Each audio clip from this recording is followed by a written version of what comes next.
आवाज आ रही है? आवाज आ रही है? ओके। हेलो फ्रेंड्स, नमस्कार। आप सभी का स्वागत है आपके अपने चैनल मंडे एग्जाम टारगेट पर। और यहाँ पर हम लोग कवर करते हैं डेली 10 बजे प्रैक्टिस सेट, और ये है जीएस से रिलेटेड, जिसमें हम सारे सब्जेक्ट कवर करते हैं, सारे सब्जेक्ट के सारे टॉपिक। आप लोग मुझे टेलीग्राम पर फॉलो कर सकते हैं, टेलीग्राम से जुड़ सकते हैं। तो one day exam target search करके one day exam target target T होगा भाई, टी लिखा नहीं रहा है, ये देखो कई बार भाई मुन मुन करके। और इससे आप सर्च कर सकते हैं। बाकी लिंक हम आपको नीचे डिस्क्रिप्शन बॉक्स में प्रोवाइड करा देंगे, और साथ ही साथ में मैसेज पिन कर देंगे। चलिए बिना किसी देरी के आज की क्लास को स्टार्ट करते हैं। क्वेश्चन आप सभी की स्क्रीन पर आवाज अगर आ रही है तो फटाफट से एक बार जल्दी से वीडियो को लाइक और शेयर करेंगे। कहाँ है आप? मैं घर पे हूँ। चलिए स्टार्ट करें, अगर मेरे से पूछ रहे हैं तो।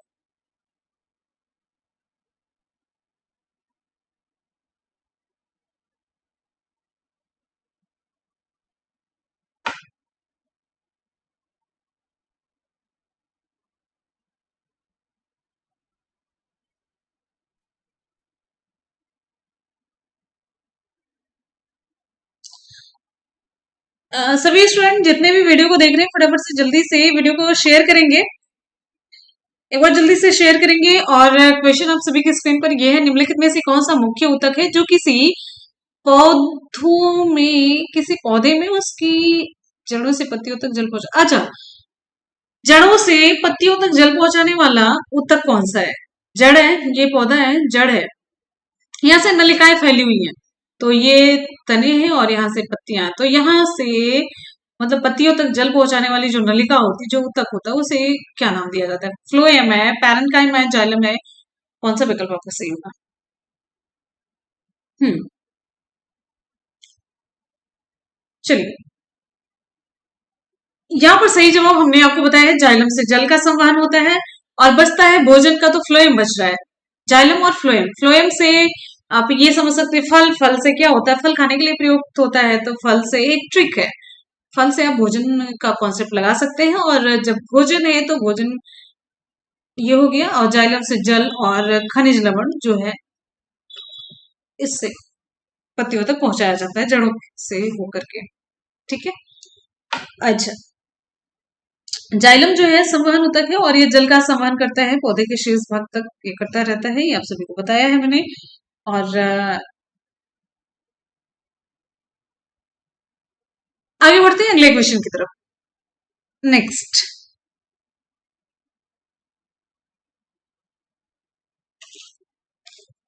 भोजन के पाचन में क्या मदद करता है? हीलियम है, ऑक्सीजन है, लार है, कार्बन है? भोजन की पाचन में मदद कौन करता है? हीलियम, ऑक्सीजन, लार या फिर कार्बन? बहुत ही आसान सा क्वेश्चन है, बहुत ही आसान सा क्वेश्चन। बिल्कुल, यहाँ पर हमारा विकल्प सही हो जाता है, विकल्प सी है, लार होगा। लार ही भोजन की पाचन में सहायता करता है। एकदम से जग जाहिर वाली रिप्लाई भी आपकी है। लार मतलब सलाइवा, सलाइवा का काम है भोजन का पाचन करना। लार एक एंजाइम का स्राव करती है, सेक्रेशन करती है लार। कौन से एंजाइम का? वो एंजाइम का नाम क्या है? कल की क्लास में आप लोगों ने एकदम से रट रट के पढ़ा है। लार किसके द्वारा स्रावित होता है?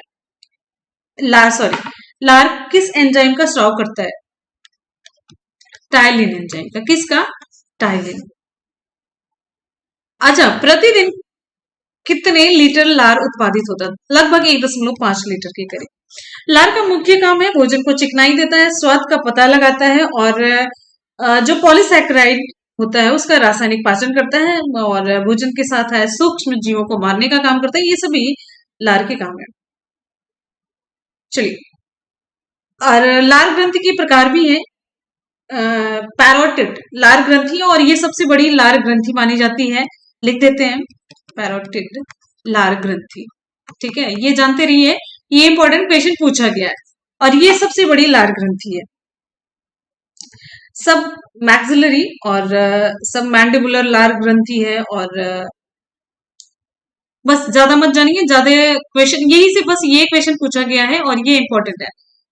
अगला क्वेश्चन हमारा नेक्स्ट है। देखिए, आप पर्टिकुलर सब्जेक्ट के मास्टर यहाँ पे नहीं बनने वाले, मतलब ये ऐसी वाली क्लास नहीं, ये जीएस की क्लास है जिसमें कि आपको वही सारे हम पॉइंट बताएंगे जहां से एग्जाम में क्वेश्चन पूछा जा रहा है। राइट। टेलीफोन के संदर्भ में एडीएसएल का पूर्ण रूप क्या है? टेलीफोन के संदर्भ में आपको बताना है इसका सही फुल फॉर्म क्या है। टेलीफोन के संदर्भ में एडीएसएल का पूर्ण रूप क्या है? विकल्प आपका डी सी हो जाता है, एसिमेट्रिकल डिजिटल सब्सक्राइबर लाइन है। आगे बढ़े। अच्छा, यहां पर आपको बताना है एजीपी का फुल फॉर्म क्या है? AGP, AGP accelerated graphics port है, पूछा गया है। वैन का फुल फॉर्म, वैन का full form value added network है। आगे बढ़ते हैं, अगला क्वेश्चन हमारा नेक्स्ट। आप सभी की स्क्रीन पर एक बार जितने भी स्टूडेंट वीडियो को देख रहे हैं फटाफट से वीडियो को लाइक और शेयर करेंगे दिल से। निम्न में से कौन सा एंटीवायरस सॉफ्टवेयर है? क्वेश्चन के लास्ट में आप नहीं है और है जरूर देखिएगा, कभी कभी हम भी गलती कर जाते तो हाँ, और बार बार आपको समझाते कि नहीं और है वाला क्वेश्चन की जरूर देखा करिए। तो विकल्प यहां पर हमारा सही हो जाता है। क्या होगा सही? ये नॉर्टन, ये एंटीवायरस सॉफ्टवेयर है। अच्छा, एंटीवायरस सॉफ्टवेयर के कुछ नाम आप लोगों ने सुने होंगे। एवीजी, मैकफी, ये क्या है लिखा है? एक तो है विट डिफेंडर करके है। और एक बड़ा ही प्रचलित सा है डिफेंडर, ये बड़ा प्रचलित है। हर कंप्यूटर की दुकान पे कुछ मिले चाहे ना मिले, ये यही डालते हैं। अगला, अच्छा गूगल क्या है? गूगल क्या है? गूगल हमारी जिंदगी के आधे तो काम तो गूगल से ही होते हैं। गूगल एक सर्च इंजन है। ठीक है, चलिए आगे बढ़ते हैं, अगला क्वेश्चन।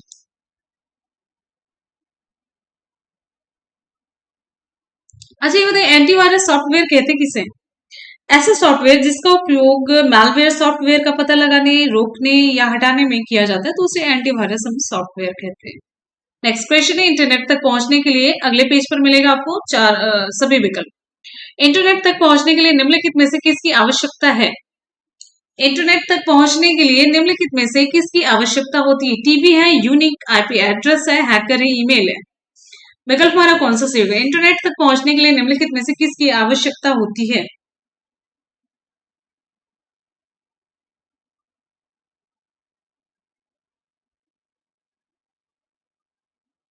हम्म, देखिए एक चीज है, जितनी जल्दी आप लोग रिप्लाई करेंगे ना उतनी जल्दी हम क्लास को कवर कर लेंगे, आपके ऊपर है। बिल्कुल सही जवाब 100% विकल्प आपका बी सी होता है, यूनिक आईपी एड्रेस की आवश्यकता होती है। आईपी का फुल फॉर्म क्या होता है? आईपी का फुल फॉर्म इंटरनेट प्रोटोकॉल है। क्या है? Internet, internet protocol. अच्छा, एक आईपी एड्रेस कितने बिट के बराबर होता है? कोई बता सकता है? एक आईपी एड्रेस, एक आईपी एड्रेस कितने बिट के बराबर होता है? एक आईपी एड्रेस कितने बिट के बराबर होता है? 32 बिट, 35, 36 या फिर 38? कौन सा सही जवाब होगा? एक आईपी एड्रेस कितने बिट के बराबर होता है? सही जवाब कौन सा होगा? एक आईपी एड्रेस कितने बिट के बराबर होता है? इसका सही जवाब हो जाता है 32, 32 बिट के बराबर होता है। ठीक है, चलिए आगे बढ़े। नेक्स्ट हमारा क्वेश्चन है, बहुत सारे प्रोटोकॉल होते हैं कंप्यूटर नेटवर्क में प्रयोग किया जाने वाला जो कुछ प्रचलित वाला प्रोटोकॉल है ट्रांसमिशन कंट्रोल प्रोटोकॉल है, टीसीपी आईपी, या फिर एसएमटीपी। एसएमटीपी एग्जाम में क्वेश्चन पूछा गया, सिंपल मेल ट्रांसफर प्रोटोकॉल है। और अब यहां पर देखिए ये आप लोगों के निगाह में बहुत ज्यादा आता है, एच टी पी पी। इसका फुल फॉर्म जल्दी से आप लोग कमेंट करके बताएंगे। हाइपर टेक्स्ट ट्रांसफर प्रोटोकॉल है। और F T P file transfer protocol है। बता दिया मैंने, आपको जरूरत नहीं है। आगे बढ़ते हैं अगले क्वेश्चन की तरफ। नेक्स्ट है, पूरी एनर्जी और जोश सोने में लगा दीजिए, कुछ है नहीं, पढ़ाई लिखाई में कुछ है नहीं, वैसे भी क्या करेंगे पढ़ लिख करके। ओजोन के एक अणु में ऑक्सीजन के कितने परमाणु मौजूद है?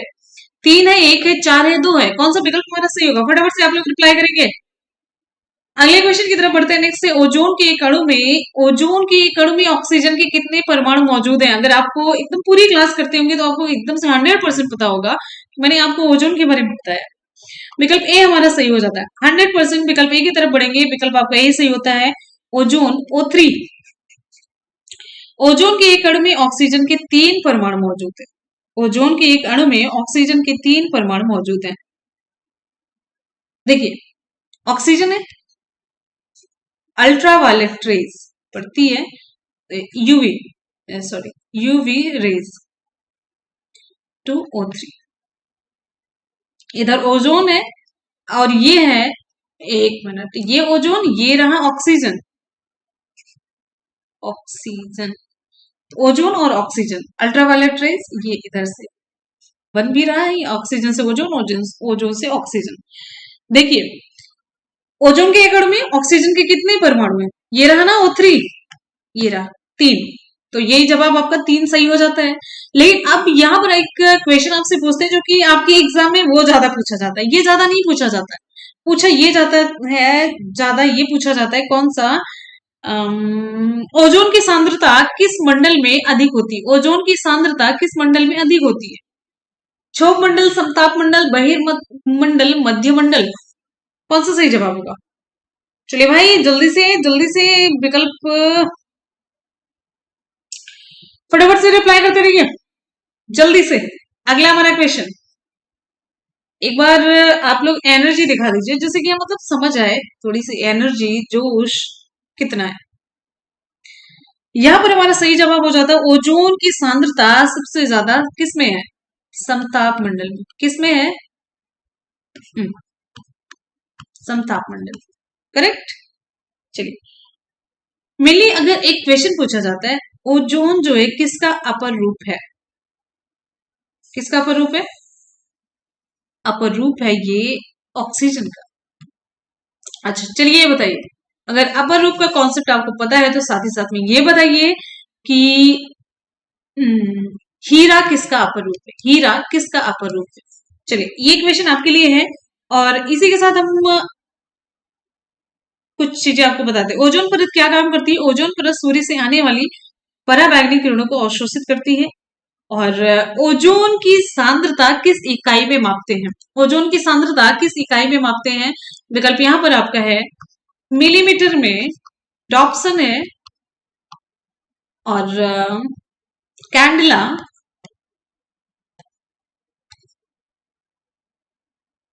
लीटर।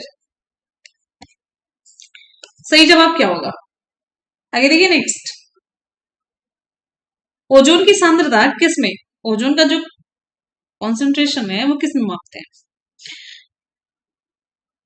डॉप्सन है। किस में मापते हैं? डॉप्सन इकाई में। ओजोन की सांद्रता डॉप्सन इकाई में मापते हैं। ओजोन का उपयोग जल को कीटाणु रहित करने के लिए भी करते हैं। अगला हमारा क्वेश्चन है, ध्यान से देखिए, वृद्धि के साथ प्रतिक्रिया की दर स्थिरांक दोगुनी हो जाती है। ओके, दोगुनी तापमान में, एक मिनट, सेंटेंस थोड़ा सा गड़बड़ है। यहां से आपसे ये पूछना है, तापमान में, ध्यान दीजिएगा, सेंटेंस बना रहे थे, तापमान में कितने परसेंट की, या फिल इन द ब्लैंक, तापमान में कितने प्रतिशत की वृद्धि के साथ प्रतिक्रिया की दर स्थिरांक दोगुनी हो जाती है।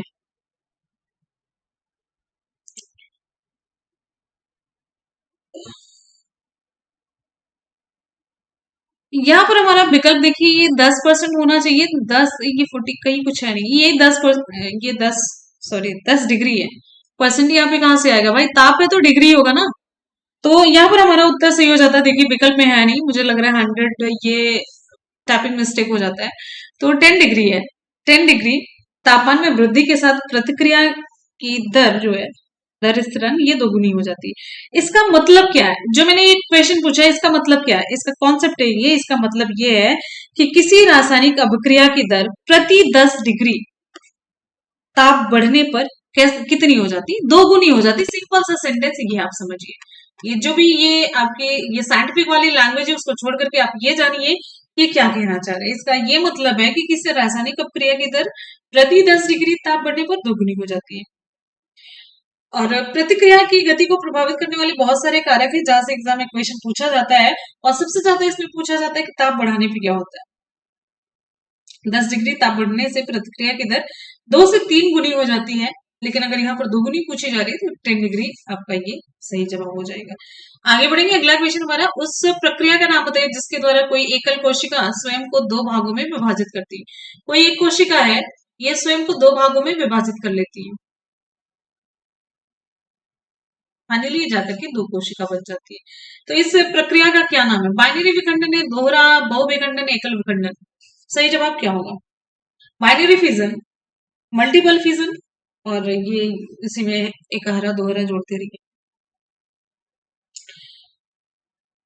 देखिए मेनली क्या होता है, बाइनरी, ये बाइनरी फिजन, इसका सही जवाब हो जाता है बाइनरी विखंडन है। इसमें एकल कोशिका पूरी तरीके से विकसित होने वाले जो मतलब बिंदु होता है, तो बस इतना समझिए, एक कोशिका है इस तरीके से 2 भागों में बढ़ जाती है, छोड़ दीजिए 2 हिस्सों में बढ़ जाती है। एग्जाम्पल के तौर पर अमीबा में ऐसा विखंडन होता है, अमीबा में ऐसा जनन हो सकता है, रिप्रोडक्शन जिसे कह सकते हैं। तो अमीबा में ऐसा होता है, और पैरामीशियम में है, लिस्टमैनिया में है, ये है। और बहुविखंडन जो मल्टीपल होता है, मल्टीपल में ये होता है, एक जनक कोशिका होती है, वो कई जीवों को, मतलब कई जीवों को जन्म देती है, विभाजित हो जाती है कई भागों में। इसमें है प्लाज्मोडियम है, इसका सही एग्जांपल है प्लाज्मोडियम। अच्छा, ये प्लाज्मोडियम का नाम आप लोग और कहीं सुनते होंगे, बहुत बार ये क्वेश्चन आया है आपसे, मतलब मैंने पूछा। एक चीज और आपको बता दें, हम कुछ आपको हमेशा स्टैंडर्ड क्वेश्चन अवेलेबल करवाते हैं। रीजन इसके पीछे ये नहीं होता कि आप लोग ज्यादा से ज्यादा इजी सा क्वेश्चन होगा आप ज्यादा पार्टिसिपेट करेंगे। हमारा ये मतलब हमेशा ये माइंड में हमारे होता है कि आपको हमेशा जब भी आप क्लास करें तो आपको नए क्वेश्चन से हम जरूर रूबरू करवाएं। ठीक है, उसके लिए चाहे क्वेश्चन का स्टैंडर्ड बहुत हाई रहे या फिर नॉर्मल भी हाई रहे, बस ये रहता है कि वो आपकी नजर के सामने पहली बार ही आया रहता है। अगला हमारा क्वेश्चन ध्यान से देखिए, कल की क्लास में हिंदी होगी, हिंदी ध्यान रखिएगा, हिंदी है कल की क्लास में। आगे बढ़ते हैं, अगला क्वेश्चन है। अच्छा, अभी मैंने कुछ दिन पहले एक क्लास में ईस्ट का नाम लिया था, ईस्ट में कैसे जन्म होता है, जन्म किस विधि द्वारा होता है ईस्ट में, मैंने क्वेश्चन बताया भी था आपको, और ये क्वेश्चन लिया भी था और डिटेल में समझाया भी था, उसके साथ साथ में हाइड्रा भी था। नेक्स्ट क्वेश्चन पर बढ़ेंगे, अगला क्वेश्चन ध्यान से देखिए और रिप्लाई करते रहिए। कोरोमंडल तट निम्नलिखित में से किन 2 राज्यों की गृह भूमि है, कोरोमंडल कोस्ट। चलिए जल्दी से बताइए, कोरोमंडल तट निम्नलिखित किन 2 राज्यों की गृह भूमि है, कौन सा हमारा विकल्प सही हो जाएगा। आगे बढ़िए अगले क्वेश्चन की तरफ, नेक्स्ट है, कोरोमंडल तट निम्नलिखित किन 2 राज्यों की गृह भूमि है। बिल्कुल डी की तरफ बढ़ेंगे, आंख मूंद करके रिप्लाई कर देना है, तमिलनाडु और आंध्र प्रदेश। कोरोमंडल तट तमिलनाडु और आंध्र प्रदेश का क्षेत्र है। देखिए जो कोरोमंडल तट है भारतीय उपमहाद्वीप का दक्षिण पूर्वी तट क्षेत्र है, दक्षिण पूर्वी है ना। और ये पूर्वी घाट हिंद महासागर और बंगाल की खाड़ी के बीच स्थित है, किसके बीच है, पूर्वी घाट है हिंद महासागर और बंगाल की खाड़ी के बीच स्थित है, कोरोमंडल तट की हम बात कर रहे हैं।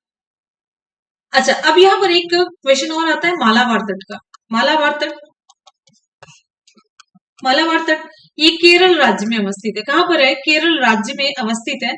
और ये पश्चिमी घाट और अरब सागर के बीच भारतीय प्रायद्वीप के पश्चिम तट के समानांतर एक संकीर्ण तटवर्ती क्षेत्र है, मालाबार तट। राइट। चलिए। और बहुत यहाँ पर अब मैंगलोर और ये इधर चला जाता है।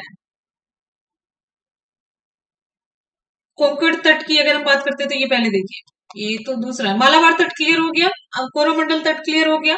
कोंकण तट, कोंकण तट कहां से कहां तक है?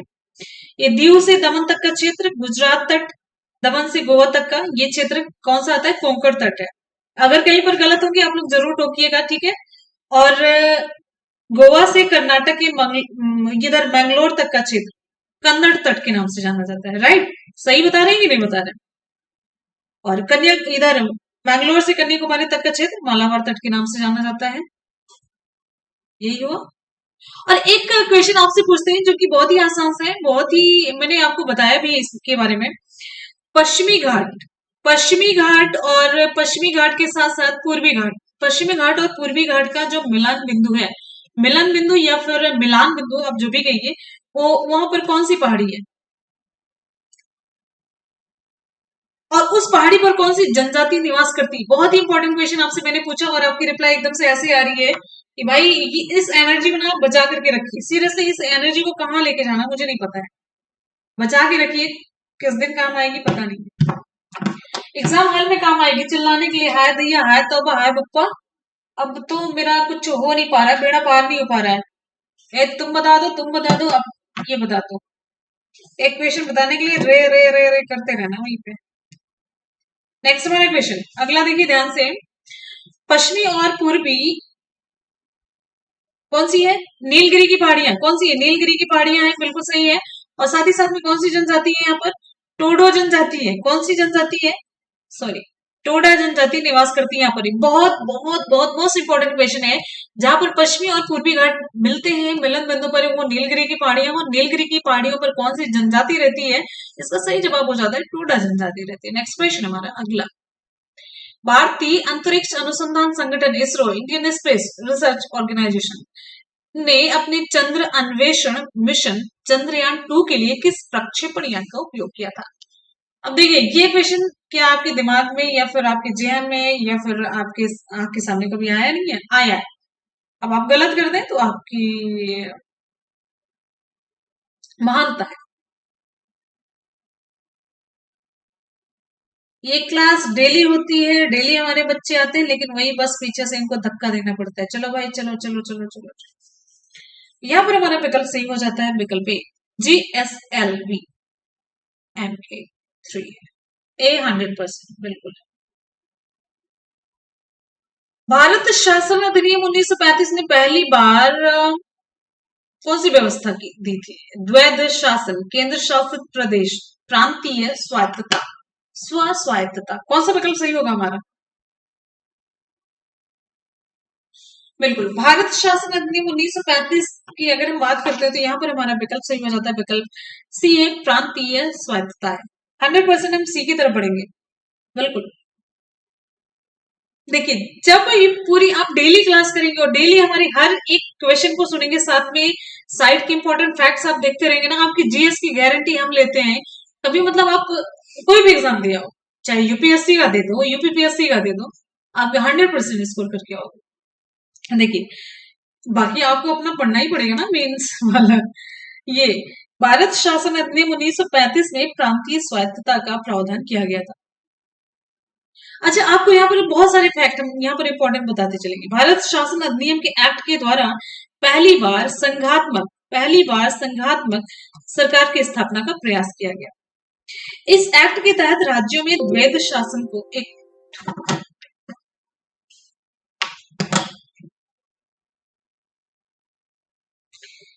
हाँ, पहली बार इस एक्ट के तहत राज्य में द्वैध शासन को समाप्त करके केंद्र में स्थापित की गई थी। राज्य में समाप्त करके केंद्र में स्थापित की गई थी, ध्यान रखिएगा, ठीक है।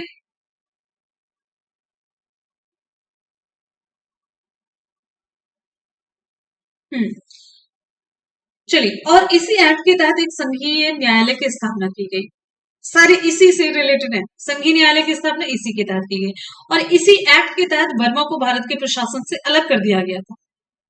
अच्छा, एक और इम्पोर्टेंट पॉइंट हम आपको यहाँ पर बताते चलते हैं। जवाहरलाल नेहरू ने भारत शासन अधिनियम 1935 को गुलामी का अधिकार पत्र भी कहा था। क्वेश्चन पूछा गया है, गुलामी का अधिकार पत्र किससे कहा गया? और फिर ये दूसरा क्वेश्चन, गुलामी का अधिकार पत्र किसने कहा था 1935 के शासन अधिनियम? और इस अधिनियम में कुल अगर हम धाराओं की बात करते हैं तो 321 धाराएं हैं, 10 अनुसूचियों का समावेश था यहाँ पर। आगे बढ़ेंगे, अगला क्वेश्चन हमारा नेक्स्ट है,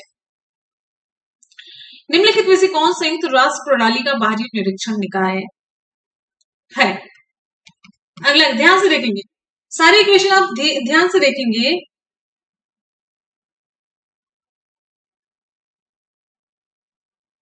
आगे देखिए, नेक्स्ट है,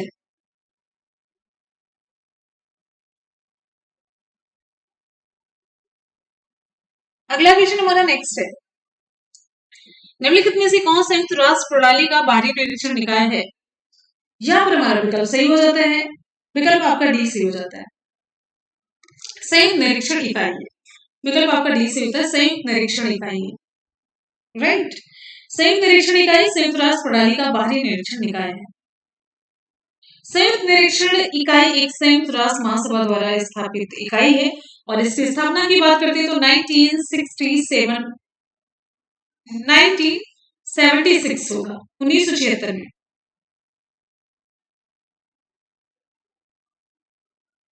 चलिए अगला क्वेश्चन नेक्स्ट है, आगे बढ़े अगले क्वेश्चन की तरफ। इसका मुख्यालय कहां पर है? इसका मुख्यालय है जेनेवा। अगला, निम्नलिखित में से किस राजा ने कश्मीर में चतुर्थ बौद्ध संगीत का आयोजन किया?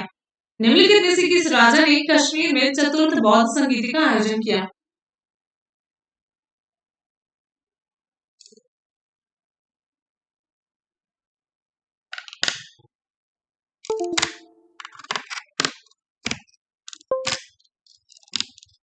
निम्नलिखित में से किस राजा ने कश्मीर में चतुर्थ बौद्ध संगीत का आयोजन किया?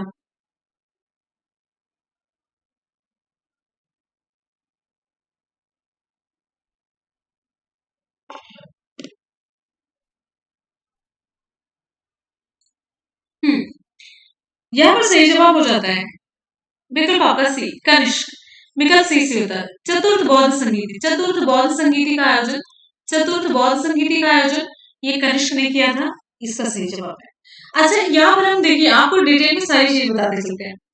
देखिए यहाँ पर ध्यान से देखेंगे, महाराजा कनिष्क ने कश्मीर में चतुर्थ बौद्ध संगीति का आयोजन किया था। कनिष्क किस वंश का शासक था? कनिष्क किस वंश का शासक था? आपको वंश का नाम बताना है, वंश का नाम। कनिष्क किस वंश का शासक था? सही जवाब हो जाता है कुषाण वंश। किसका? कुषाण वंश का। अच्छा, कुषाण वंश का संस्थापक कौन था? कुजुल, कडफिसेस। ठीक है। अच्छा, यहाँ पर देखिए बौद्ध संगीतियां बड़ी इंपॉर्टेंट है। बौद्ध संगीतियां जितनी भी हुई हैं वो बड़ी इंपॉर्टेंट है। बौद्ध संगीतियां जितनी भी हुई है बड़ी इंपॉर्टेंट है, दूसरी मात्रा चढ़ नहीं पा रही है। तो यहाँ पर अगर हम पहली बौद्ध संगीति की बात करते हैं, ध्यान दीजिएगा, पहली बौद्ध संगीति कहां पर हुई थी? पहली बौद्ध संगीति वैशाली राजगृह पाटलिपुत्र कश्मीर कहां पर हुई थी? पहली बौद्ध संगीति कहां पर हुई थी? ध्यान से आपको बताना है पहली बौद्ध संगीति कहां पर है।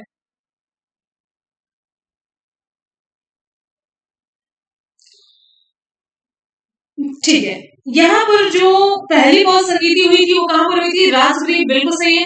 द्वितीय बौद्ध संगीति कहां पर हुई थी? फटाफट से आप लोग रिप्लाई करेंगे, बहुत बढ़िया। द्वितीय रिप्लाई एकदम से आप लोग कॉन्सेंट्रेट होकर के पढ़ाई पर ध्यान दीजिए, एकदम से फुल्ली कॉन्सेंट्रेट होकर के, बाकी की सारी चीजें रह जाएंगी। आगे क्वेश्चन की तरफ, दूसरी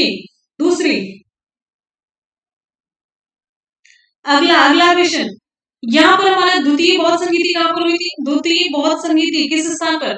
इसका सही जवाब हो जाता है वैशाली। अब यहाँ पर तृतीय बौद्ध संगीति आप लोग जल्दी से कमेंट करके बताएंगे। तृतीय बौद्ध संगीति कहां पर? पाटलिपुत्र कश्मीर, दो बचता है उसमें से आपको बताना, चौथी अपने आप से क्लियर हो जाएगी। ये चारों जगह पर हुआ था। पहला राजगिरी, दूसरा वैशाली, तीसरा कौन सा सही जवाब होगा? तीसरा है पाटलिपुत्र। तीसरा ये हो जाता है पाटलिपुत्र और चौथा बच जाता है कश्मीर है। अब यहाँ पर बताइए प्रथम जो बौद्ध संगीति राजगृह में हुई थी ये किसके शासनकाल में हुई थी? बड़ा इंपॉर्टेंट सा क्वेश्चन होता है। आगे बढ़ेंगे, अगला क्वेश्चन हमारा, प्रथम बौद्ध संगीति राजगृह में हुई लेकिन ये किसके शासनकाल में हुई थी? शासन, यहाँ पर शासक के नाम लिख देते हैं। कालाशोक, कालाशोक, कनिष्क, अशोक,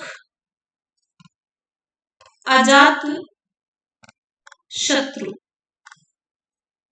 कालाशोक, कनिष्क, अशोक या फिर अजात शत्रु।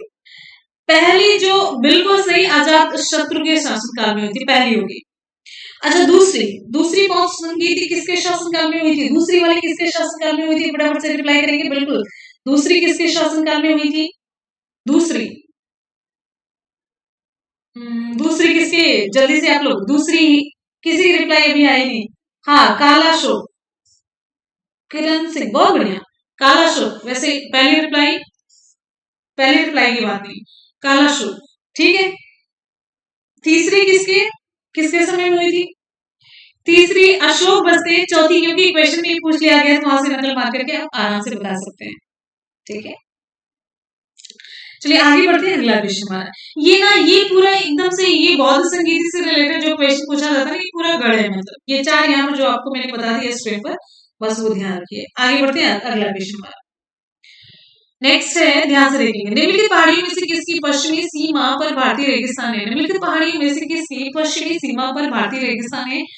आसान सा क्वेश्चन, इंपॉर्टेंट क्या ही है, सारी इंपॉर्टेंट है। अगला, अरावली, कंचनजंगा, पालनी, ये दो गढ़ है। निम्नलिखित पहाड़ियों में से किसकी पश्चिमी सीमा पर भारतीय रेगिस्तान है? विकल्प हमारे यहाँ पर ऐसे हो जाता है, अरावली है। एक साथ बहुत सारी,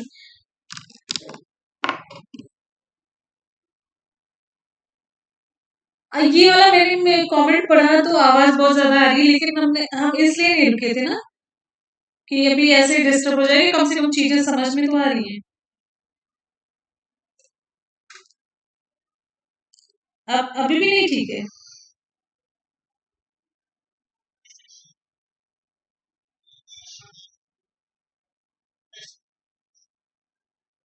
आगे बढ़े, ओके। आवाज ना एक दिन मिले तो फिर देख लेते हैं इसको।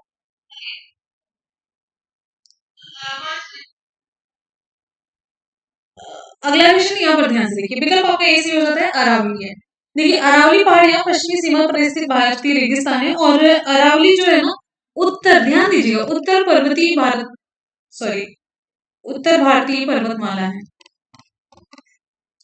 ये ध्यान दीजिए कि राजस्थान के पूर्वोत्तर क्षेत्र से दिल्ली के दक्षिण हिस्से तक फैली हुई है। कहां से? एक क्वेश्चन पूछा जाता है, इधर राजस्थान के पूर्वोत्तर क्षेत्र से लेकर के दक्षिण दिल्ली के दक्षिणी हिस्से तक पूरी फैली हुई है ये। और अगर भारत की भौगोलिक,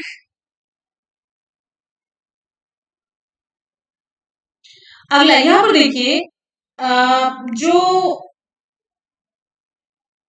भारत की भौगोलिक संरचना की अगर हम बात करते हैं तो अरावली जो है प्राचीनतम पर्वत है। अरावली प्राचीनतम पर्वत है, अरावली प्राचीनतम पर्वत है। और साथ ही साथ में एक इंपॉर्टेंट,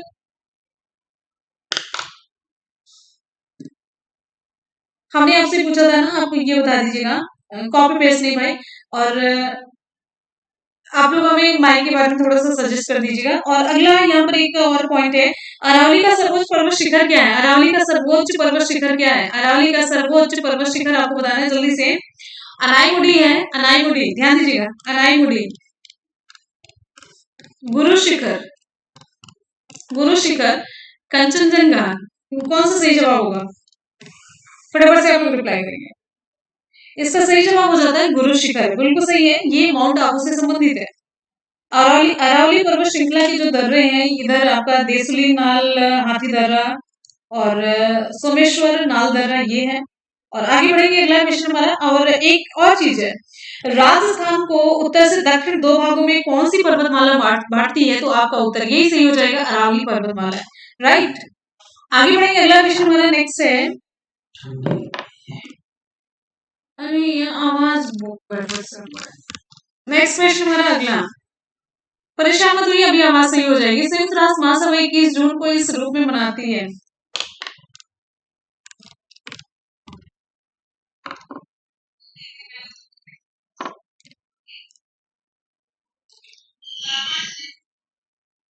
ये मेरा वाला लक्षण इसलिए मिल गया। संयुक्त राष्ट्र महासभा 21 जून को इस रूप में मनाती है। अंतर्राष्ट्रीय शिक्षा दिवस, अंतर्राष्ट्रीय स्वास्थ्य दिवस, अंतर्राष्ट्रीय योग या फिर अंतर्राष्ट्रीय शिशु दिवस। कौन सा विकल्प हमारा सही होगा? थोड़ा सा एडजस्ट करके अपनी आवाज सही हो जाएगी। इसका सही जवाब हो जाता है अंतर्राष्ट्रीय योग दिवस।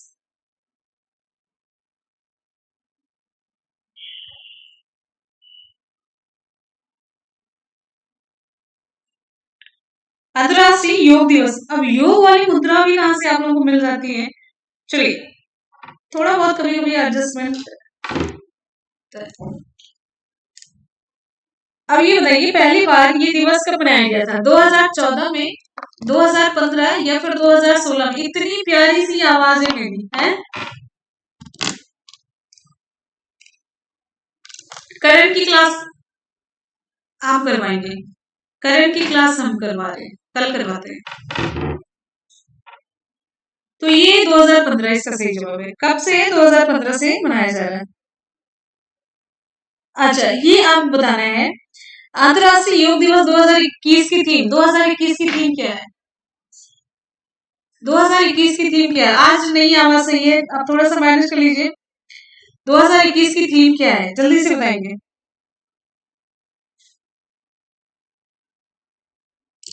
2021 की थीम मानव तंदुरुस्ती और कल्याण के लिए योग है। क्या था? मानव तंदुरुस्ती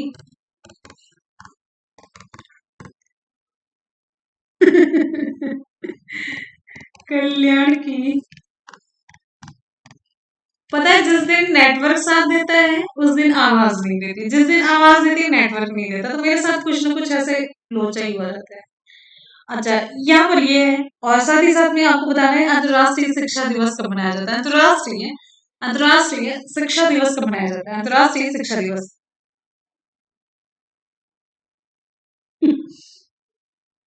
अंतर्राष्ट्रीय शिक्षा दिवस कब मनाया जाता है? इसका सही जवाब हो जाता है 24 जनवरी को। अच्छा अंतर्राष्ट्रीय स्वास्थ्य दिवस कब मनाया जाता है? आप लोग जल्दी से बताएंगे और हम आगे बढ़ते हैं। आवाज इरिटेट कर रही है ना।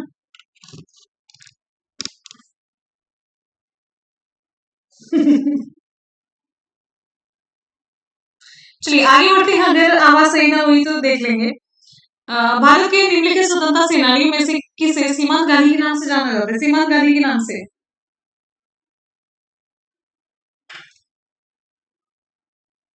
अगला ध्यान से देखिए।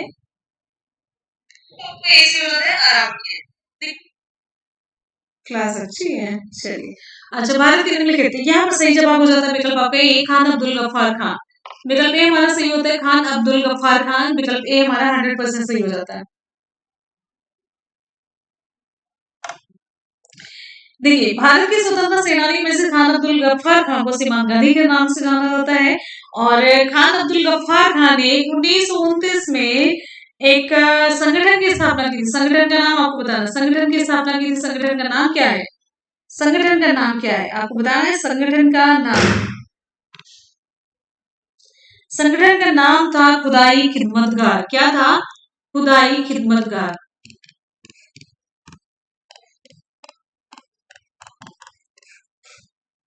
ठीक है। और ये संगठन बाद में ये लाल कुर्ती दल, लाल कुर्ती दल के नाम से भी ये जाना जाता था। ठीक है। और 1987 में इन्हें 1987 में भारत का सर्वोच्च नागरिक सम्मान भारत रत्न से इन्हें सम्मानित किया गया था 1987 में। और इनका एक संस्मरण है। संस्मरण का नाम कोई बता सकता है? हमने आपको बताया भी है इनका संस्मरण। इनका संस्मरण ग्रंथ कौन सा है? इनका संस्मरण ग्रंथ कौन सा है? आगे बढ़िए। हाँ पहले विदेशी थे। आगे देखिए।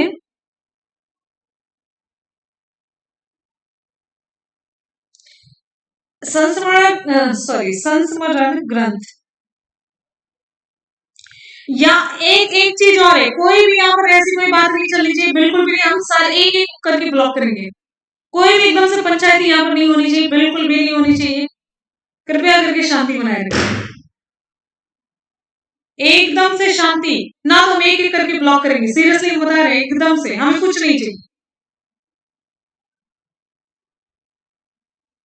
सारे बच्चे शांति से पढ़ाई करेंगे, एकदम से कॉन्सेंट्रेट होकर के। इनका संस्मरण ग्रंथ क्या था? My life and struggle. क्या था? My life and struggle. Right. चलिए भाई, अब यहां पर आपको बताते चलते हैं, कुछ नहीं बताएंगे, अगले क्वेश्चन की तरफ बढ़ते हैं। नेक्स्ट है हमारा अगला क्वेश्चन। अगला क्वेश्चन, निम्न में से कौन सा शीत मरुस्थल है? ये तो आप लोगों ने देखा। अच्छा, इसको छोड़ दीजिए। अगर यही देखना चाहते हो तो हम आपको बता देते हैं, निम्न में से कौन सा शीत मरुस्थल है? शीत मरुस्थल कौन सा है? कॉपी पेस्ट नहीं, क्लास का रूल है, कॉपी पेस्ट नहीं। कौन सा शीत मरुस्थल है? तो इसमें सही जवाब हो जाता पेंटागोनिया है। पेंटागोनिया, पेंटागोनिया शीत मरुस्थल है। और आपको बताते चलते हैं, पेंटागोनिया रेगिस्तान विश्व का 5वां बड़ा रेगिस्तान होने के साथ ही साथ ये इधर अमेरिका का भी सबसे बड़ा रेगिस्तान है पेंटागोनिया। ठीक है। अच्छा, ये बताइए सबसे बड़ा ध्रुवीय मरुस्थल कौन सा है? सबसे बड़ा ध्रुवीय, मुझे याद है, मैंने बताया सबसे बड़ा ध्रुवीय मरुस्थल कौन सा है। आज आवाज को किसी तरीके से एडजस्ट करिए। सबसे बड़ा ध्रुवीय मरुस्थल कौन सा है?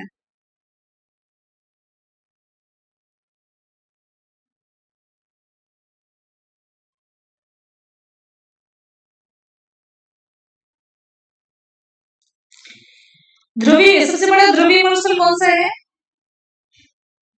सबसे बड़ा ध्रुवीय मरुस्थल, सबसे बड़ा ध्रुवीय मरुस्थल आपको बताना है, सबसे बड़ा ध्रुवीय मरुस्थल है सहारा। सबसे बड़ा ध्रुवीय मरुस्थल है सहारा मरुस्थल। संसार का सबसे शुष्क मरुस्थल कौन सा है? शुष्क मरुस्थल कौन सा है? संसार का सबसे शुष्क मरुस्थल कौन सा है? सबसे शुष्क मरुस्थल,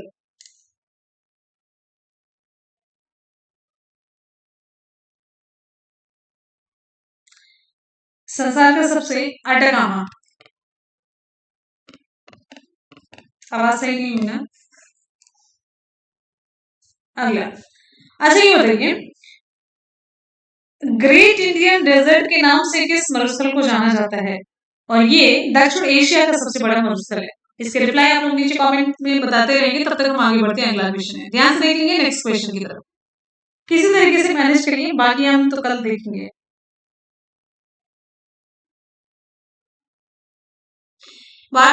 ये तो देखा आप लोग। गरीबी हटाओ किस राजनीतिक नेता का नारा था? गरीबी हटाओ किस राजनीतिक नेता का नारा था? इंदिरा गांधी, कामराज, मोरारजी देसाई, कर्पूरी ठाकुर।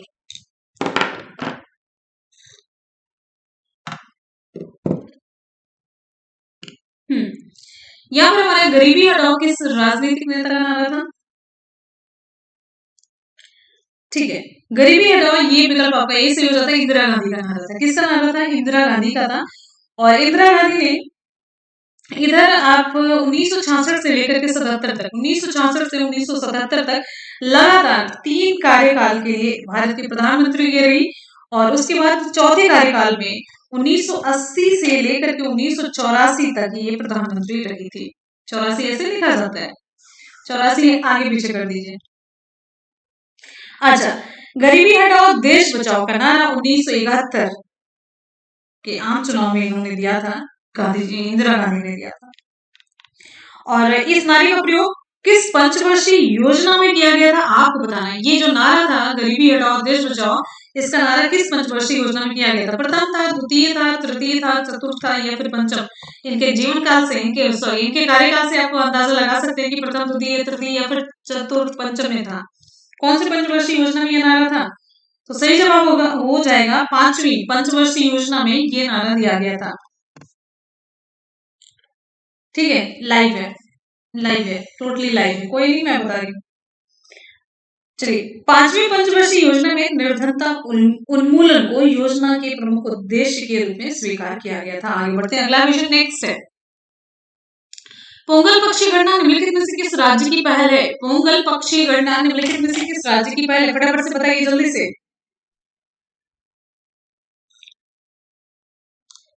अच्छा, जिस समय में पैदा हुए थे उसी क्वेश्चन की रिप्लाई करेंगे।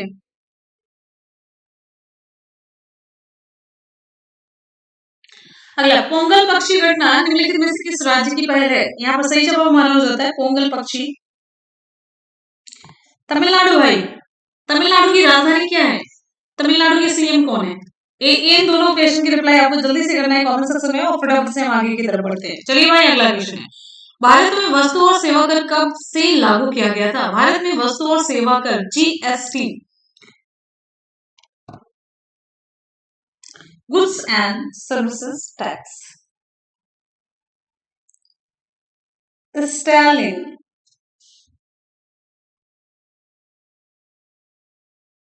1970। अरे एकदम बच्ची है 1997 के बाद।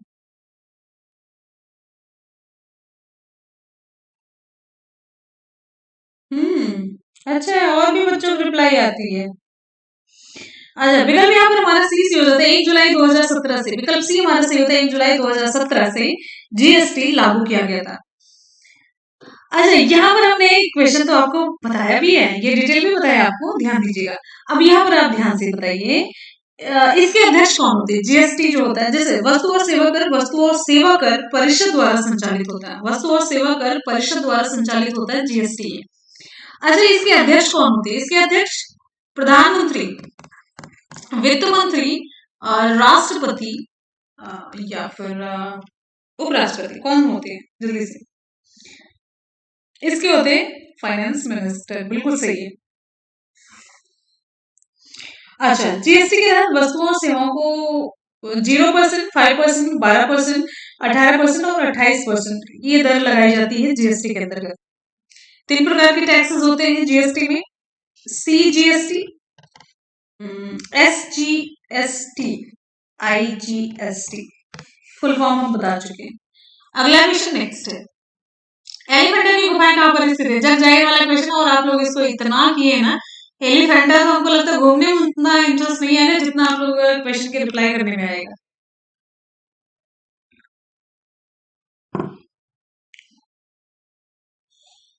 पीएम कौन दिया? पीएम तो तब भी सही है जिसने अगर राष्ट्रपति लगा होगा तो और गलत है। कौन पूरी? घासपुरी है। अच्छा, विकल्प आपका डी सी होता है घारापुरी द्वीप। एलिफेंटा की गुफाएं घारापुरी द्वीप में स्थित है। एलिफेंटा की गुफाएं, और इधर आप देखेंगे मुंबई में, तो थोड़े सा लगभग 7-8 मील की दूरी पर उत्तर पूर्व में ये स्थित है। ये जो छोटा सा द्वीप है ना, इसका प्राचीन नाम था घारापुरी। ध्यान रखिएगा, ये प्राचीन नाम था घारापुरी है। फिर उसके बाद से पुर्तगाली यहाँ पर आते हैं, तो पुर्तगालियों ने ये नाम दिया है इन्हें, कौन सा? भाई एलिफेंटा, ये नया नाम पुर्तगालियों के द्वारा दिया गया। प्राचीन ये घारापुरी द्वीप ही था। ठीक है, चलिए। अच्छा, ये बताइए माजुली द्वीप, कल मैंने आपको बताया था इससे रिलेटेड, इससे एक दिन पहले की क्लास में, माजुली द्वीप किस नदी के मध्य में बसा हुआ एक बड़ा सा नदी द्वीप है, और विश्व का सबसे बड़ा नदी द्वीप कौन सा है ये भी आपको बताना है। अब बात करेंगे हैवलॉक द्वीप की, तो हैवलॉक द्वीप अंडमान निकोबार द्वीप समूह में स्थित है, और भारत सरकार ने हैवलॉक द्वीप का नाम बदल करके क्या रखा है?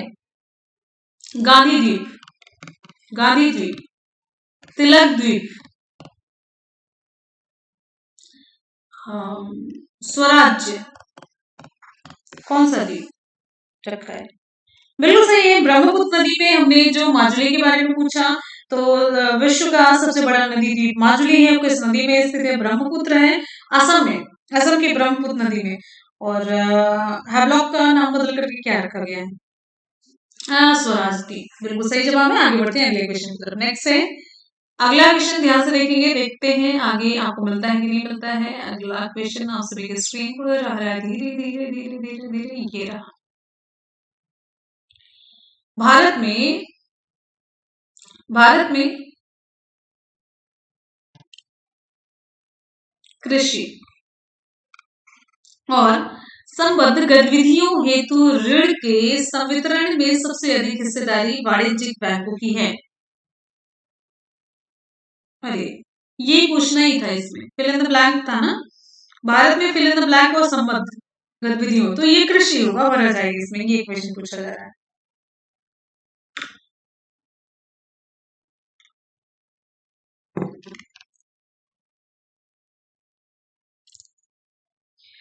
अच्छा ये बताइए, भारत में कृषि और ग्रामीण विकास हेतु वित्त प्रदान करने वाली शीर्ष बैंकिंग संस्थान कौन सा है? शीर्ष बैंकिंग संस्थान आरबीआई, आईसीआईसीआई, या फिर बीओबी, या फिर ये है नाबार्ड बैंक। सही जवाब हो जाता है नाबार्ड बैंक है, नाबार्ड है, ठीक है। नाबार्ड बैंक की स्थापना कब हुई थी? 12 जुलाई 1982 में की गई थी। इसका मुख्यालय कहाँ पर है? इसका मुख्यालय है मुंबई में। छठी पंचवर्षीय योजना के दौरान इसकी स्थापना की गई थी। कब? ध्यान रखिएगा, छठी पंचवर्षीय योजना बड़ा इंपॉर्टेंट है। नाबार्ड का full form national bank for agriculture and rural development. अरे भाई नाबार्ड लिखिए पहले, NABARD, ठीक है। तो national bank for agriculture and rural development, ठीक। चलिए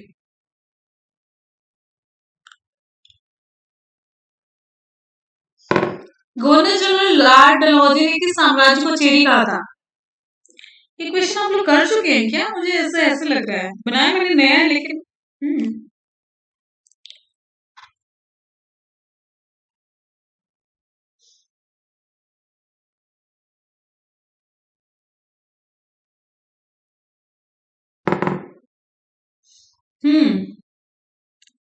विकल्प हमारा बी से होता अवध साम्राज्य।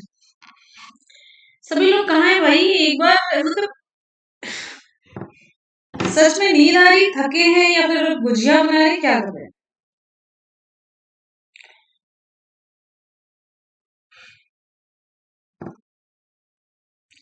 अच्छा बताइए, 1857 का जो सैनिक विद्रोह था, इसमें अवध की जो कौन सी महिला थी जिन्होंने विद्रोह का नेतृत्व किया? अवध में कौन सी महिला थी जिन्होंने विद्रोह का नेतृत्व किया?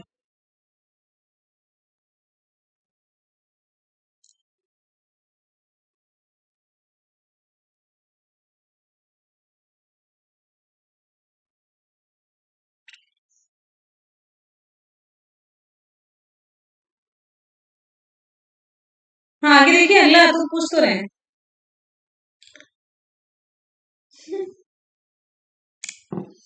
हाँ बेगम हजरत महल है,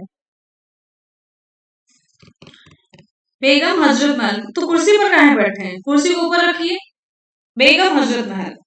अच्छा महक परी के नाम से किसे जाना जाता है? महक परी के नाम से, महक परी के नाम से किसे जाना जाता है? महक परी के नाम से किसे जाना जाता है?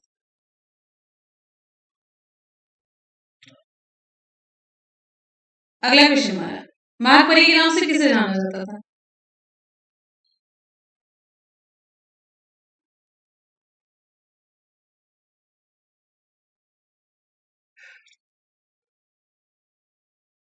हाँ महक परी, बेगम हजरत महल। अगला क्वेश्चन है, 1974 में रेलवे हड़ताल का नेतृत्व किसने किया था?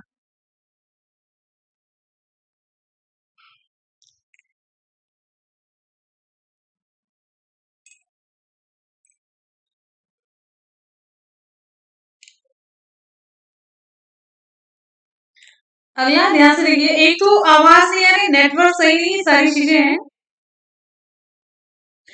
हाँ इनको तो बहुत ज्यादा ये पढ़ने नहीं आ रहे, ज्यादा बात ही कर रहे हैं और इनके लक्षण सही दिख नहीं रहे हमको। 1974 में रेलवे हड़ताल का नेतृत्व जॉर्ज फर्नांडिस ने किया था। ये विकल्प आपका डीसी हो जाता है।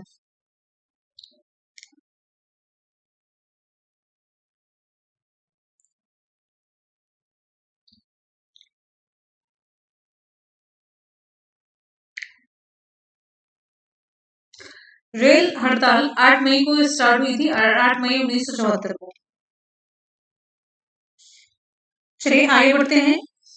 और ये जॉर्ज फर्नांडीज उस समय सोशलिस्ट पार्टी के अध्यक्ष थे और रेलवे मजदूरों के संगठन ऑल इंडिया रेलवे फेडरेशन के भी अध्यक्ष थे, तो ये पूरा नेतृत्व कर रहे थे। ठीक है। और अगला क्वेश्चन मेरे लिए जो हड़ताल हुई थी ना, उसका मुख्य मुद्दा था कि रेल कर्मचारियों को न्यूनतम बोनस जो दिया जा रहा था। इस समय जो भारत के रेल मंत्री थे ललित नारायण मिश्र थे। आगे बढ़ेंगे, अगला क्वेश्चन है। पहली यात्री रेलवे ट्रेन बॉम्बे और ठाणे के बीच कब चलाई गई थी?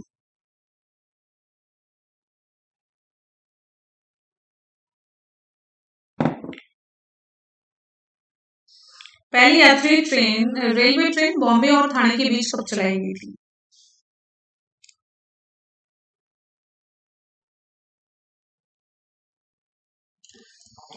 विकल्प आपका डी सी हो जाता है 1853 में। पहली रेलवे यात्री ट्रेन बॉम्बे से ठाणे के बीच 1853 में चली थी। और 16 अप्रैल 1853 को पहली बार ये मतलब चली थी। 34 किलोमीटर तक चलाई गई थी। इसमें कुल कितने डिब्बे थे? 14 डिब्बे थे। पता नहीं एग्जाम में कभी पूछा नहीं जाता है। अगला क्वेश्चन नेक्स्ट है। निम्नलिखित में से कौन लंदन में पहले गोलमेज सम्मेलन में शामिल नहीं हुआ था? निम्नलिखित में से कौन लंदन में पहले गोलमेज सम्मेलन में शामिल नहीं हुआ था? आपको बताना विकल्प आपका कौन सा सही होगा।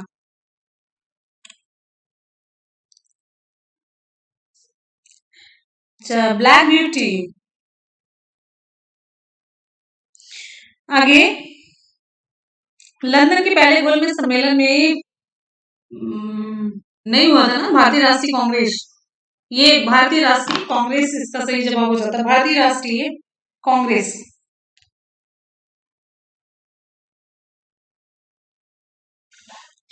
ये क्लास तो सबके लिए इक्वली इंपॉर्टेंट है, जिसमें जिस भी एग्जाम में जीएस आ रहा है। तो विकल्प आपके यहाँ पर डी से हो जाता है, भारतीय राष्ट्रीय कांग्रेस। प्रथम गोलमेज सम्मेलन का उद्घाटन कब हुआ था? तो ये प्रथम गोलमेज सम्मेलन 12 नवंबर 1930 को, उस समय थे ब्रिटिश साम्राज्य जॉर्ज पंचम, और उद्घाटन इन्होंने किया था, जॉर्ज पंचम ने किया था। और प्रधानमंत्री रामजे मैकडोनाल्ड ने इसकी अध्यक्षता की थी पूरे सम्मेलन की। कौन था? सम्मेलन की अध्यक्षता किसने की थी? रामजे मैकडोनाल्ड थी। और जॉर्ज पंचम थे, इन्होंने मतलब उद्घाटन किया था। और आगे द्वितीय जो गोलमेज सम्मेलन था 1931 में था। इसमें महात्मा गांधी भाग लिए थे। एनी बेसेंट और मदन मोहन मालवीय भी इस सम्मेलन में भाग लिए थे। और बात करेंगे तृतीय गोलमेज सम्मेलन की, तो कब हुआ था? 1932 में। कांग्रेस के किसी प्रतिनिधि ने इसमें भाग नहीं लिया था। आगे बढ़ेंगे, हमारा अगला क्वेश्चन है, ध्यान से देखिए। अगला क्वेश्चन, भारत का सबसे बड़ा नदी दीपांजलि किस नदी में स्थित है? बहुत ही आसान सा, ये तो अभी आप लोगों ने देखा था, बस वही है।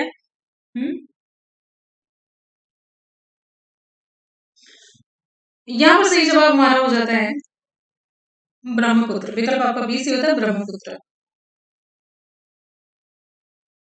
आपसे बस एक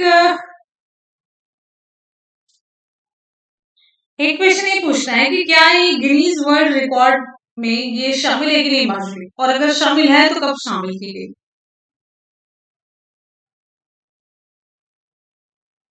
नेक्स्ट क्वेश्चन हमारा, प्राचीन स्मारकों और पुरातात्विक स्थलों और अवशेष अधिनियम 1858 के अनुसार कोई भी संरचना, मूर्तिकला, शिलालेख आदि जो कम से कम वर्षों में अवस्थित है प्राचीन कहलाते हैं। कितने वर्षों से? कितने वर्षों से अगर अस्तित्व में है तो प्राचीन कहलाने लग जाते हैं। जल्दी से बताइए, क्लास को एकदम से खत्म करने वाले हैं।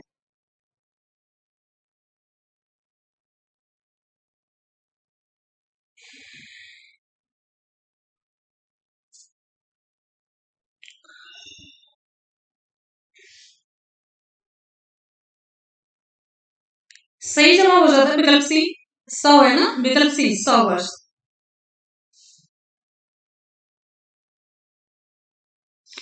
भारत का सबसे बड़ा सार्वजनिक क्षेत्र का बैंक कौन सा है? भारत का सबसे बड़ा सार्वजनिक क्षेत्र का बैंक कौन सा है? भारत का सबसे बड़ा सार्वजनिक क्षेत्र का बैंक कौन सा है? State bank of India, bank of Baroda, central bank of India, bank of India कौन सा सही जवाब होगा? भारत का सबसे बड़ा सार्वजनिक क्षेत्र का बैंक कौन सा है? भारत का सबसे बड़ा सार्वजनिक क्षेत्र का bank state bank of India. विकल्प आपका यही सही होता है, स्टेट बैंक ऑफ इंडिया है। दूसरे नंबर पर आता है पीएनबी। पीएनबी है पंजाब नेशनल बैंक है। इसमें ओरिएंटल बैंक ऑफ कॉमर्स और यूनाइटेड बैंक इंडिया का विलय कर दिया गया।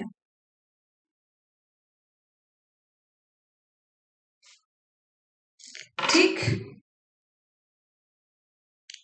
चलिए। बैंक ऑफ बड़ौदा भारत का तीसरा सबसे बड़ा बैंक है। बैंक ऑफ बड़ौदा बीओबी, इसमें देना और विजया बैंक का विलय किया गया। केनरा बैंक चौथे नंबर पर आता है, इसमें सिंडिकेट बैंक का विलय किया गया।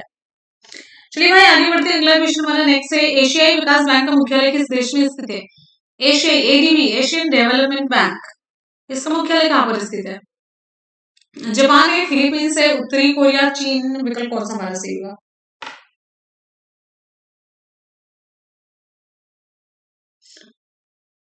बिहार की जय बोलने से पहले बिहार की जय है, तो आपके बोलने से जय नहीं हो जाएगा। एशियाई विकास बैंक का मुख्यालय किस देश में स्थित है? इसका विकल्प आपका बी से होता है, फिलीपींस से। विकल्प आपका बी से होता है, फिलीपींस से, राइट।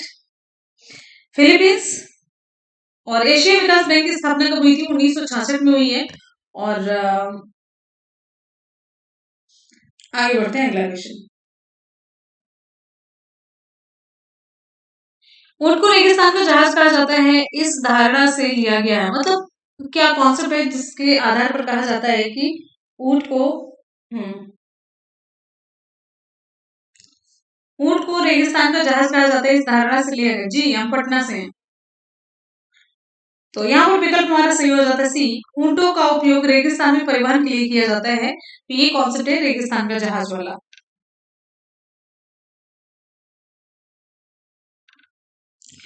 ऊंट को रेगिस्तान का जहाज कहा जाता है क्योंकि ऊंटों का उपयोग रेगिस्तान में परिवहन के लिए किया जाता है। ये होता है ना, ऊंट रेतीले तपते मैदान में कई दिनों तक बिना पानी पिए रह सकता है, दौड़ सकता है। रेगिस्तान का भारत में सर्वाधिक विस्तार इधर कौन से जिले में है? जैसलमेर जिले में। अच्छा, एक उत्सव मनाया जाता है मरु उत्सव, ये कहाँ पर मनाया जाता है? मरु उत्सव कहाँ पर मनाया जाता है? आगे बढ़ेंगे, हमारा अगला क्वेश्चन ध्यान से देखिए। 1962 में भारत चीन युद्ध के दौरान त्याग पत्र देने वाले मंत्री का नाम बताइए। 1962 में भारत चीन युद्ध हुआ था, उसके दौरान त्याग पत्र देने वाले मंत्री कौन हुए थे?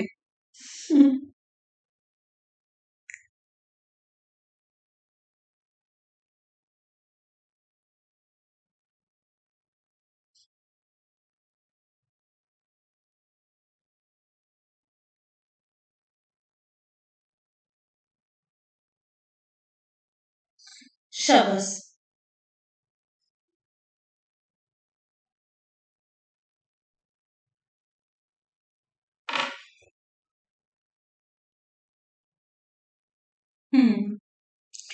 यहाँ पर सही जवाब हो जाता है विकल्प सी, वी के कृष्ण मेनन थे। विकल्प सी आपका सही था, मेनन थे।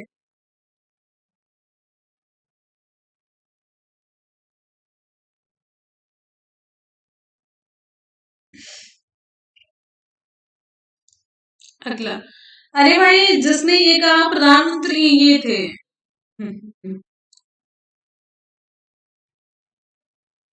छोड़िए, ये बता रहे हैं लाल बहादुर शास्त्री, जानते हैं 1965 में, 19 जो लाल बहादुर शास्त्री की रिप्लाई कर रहे हैं, 1965 का जो भारत पाक युद्ध हुआ था, उसके समय भारत के प्रधानमंत्री कौन थे? लाल बहादुर शास्त्री। अगर आप 100 लोगों को लाकर लाएंगे ना, तो हम अपने चैनल का नाम ही बिहारी चैनल रख लेंगे। तो लेके आइए, अगला क्वेश्चन नेक्स्ट है। प्रसिद्ध संगाई उत्सव पूर्वोत्तर भारत के किस राज्य द्वारा आयोजित एक वार्षिक सांस्कृतिक उत्सव है? मेघालय, त्रिपुरा, मणिपुर, नागालैंड है।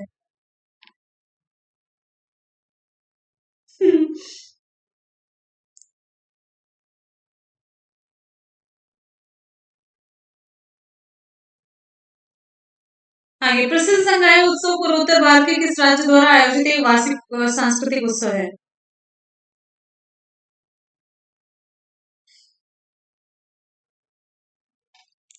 विकल्प हमारा सी सी हो जाता है।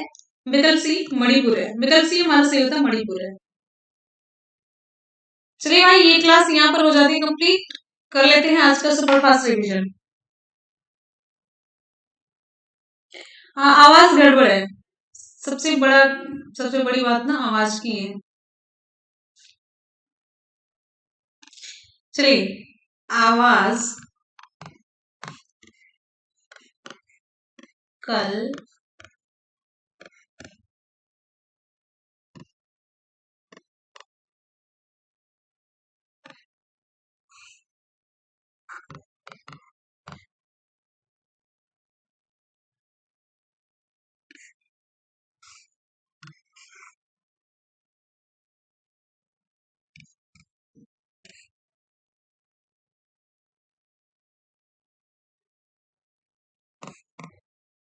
उत्सव हम बता रहे हैं, राज्य आपको बताना है।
आगे ये हो गया।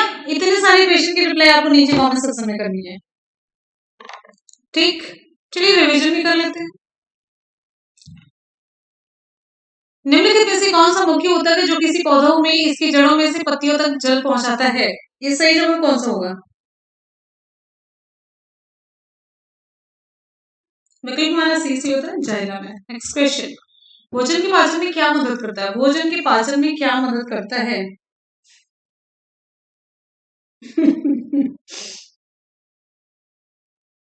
भोजन के पाचन में क्या मदद करता है? विकल्प आपका यहाँ पर सी सी हो जाता है, लारेंस सलाइवा। टेलीफोन के संदर्भ में ADSL का पूर्ण रूप क्या है? ADSL, asymmetrical digital subscriber line, ये लिखा है। विकल्प आपका डी से होता है। निम्न में से कौन सा एंटीवायरस सॉफ्टवेयर है? एंटीवायरस सॉफ्टवेयर, नॉर्टन, सही जवाब, नॉर्टन। टन टन टन। अगला, इंटरनेट तक पहुंचने के लिए निम्नलिखित में से किसकी आवश्यकता है? इंटरनेट तक पहुंचने के लिए निम्नलिखित में से किसकी आवश्यकता है? यूनिक आईपी एड्रेस की।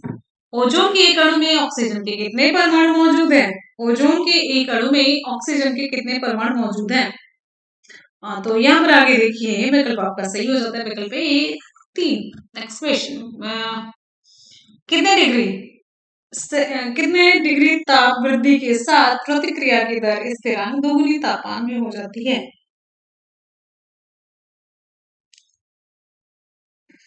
10 डिग्री सही जवाब होगा। उस प्रक्रिया का नाम बताइए जिसके द्वारा कोई एकल कोशिका स्वयं को 2 भागों में विभाजित करती है। बाइनरी विखंडन। कोरोमंडल तट निम्नलिखित किन 2 राज्यों की गृह भूमि है?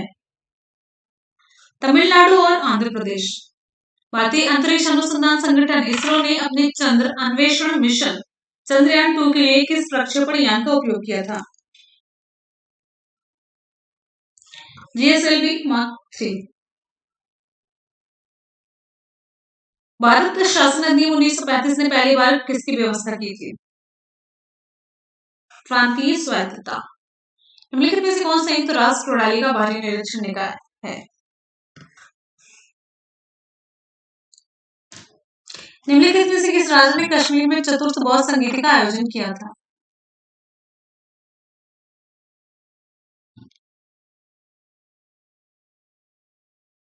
विकल्प आपका सी से होता है।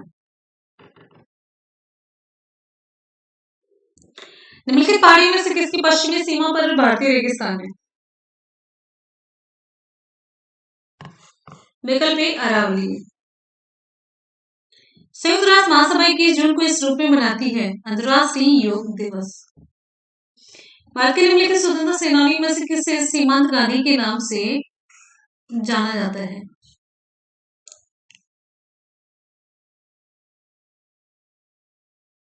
खान अब्दुल गफ्फार खान। निम्न में से कौन सा शीत मरुस्थल है? पेंटागोनिया है,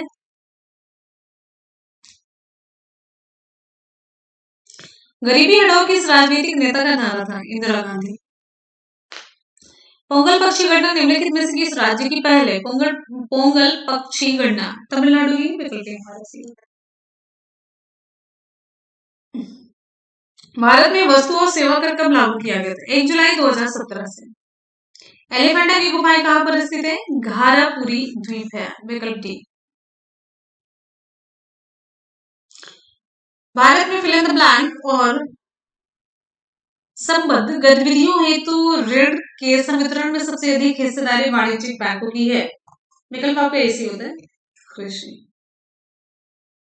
गवर्नर जनरल लॉर्ड डलहौजी ने किस साम्राज्य को चेरी कहा? अवध साम्राज्य। विकल्प आपका बी से होता है। 1974 में रेलवे हड़ताल का नेतृत्व किसने किया?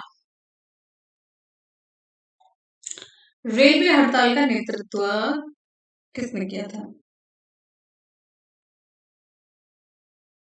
जॉर्ज फर्नांडिस। पहली यात्री रेलवे ट्रेन बॉम्बे और ठाणे के बीच कब चली थी? 1853। निम्न में से कौन लंदन में पहले गोलमेज सम्मेलन में शामिल नहीं हुआ था?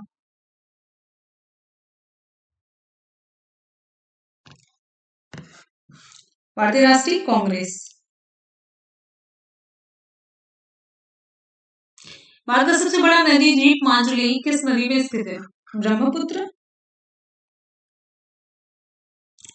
प्राचीन स्मारकों और पुरातात्विक स्थलों वाला ऑस्ट्रेस अधिनियम 1958 के अनुसार कोई भी संरचना, मूर्तिकला, शिलालेख आदि जो कम से कम वर्षों से अस्तित्व में प्राचीन कहलाते हैं। विकल्प आपका सी से होता 100 है। भारत का सबसे बड़ा सार्वजनिक क्षेत्र का बैंक कौन सा है? भारत का सबसे बड़ा सार्वजनिक क्षेत्र का बैंक कौन सा है? स्टेट बैंक ऑफ इंडिया है। एशियाई विकास बैंक का मुख्यालय किस देश में स्थित है? फिलीपींस।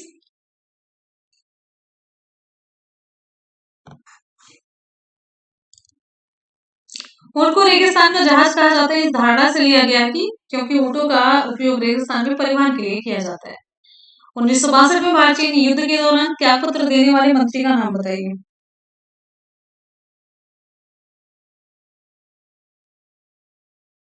वी के कृष्णा मेनन। प्रसिद्ध संगाई उत्सव पूर्वोत्तर भारत के किस राज्य द्वारा आयोजित एक वार्षिक सांस्कृतिक उत्सव है? मणिपुर। तो इसी के साथ ही आज की क्लास हो जाती है कंप्लीट। आप लोग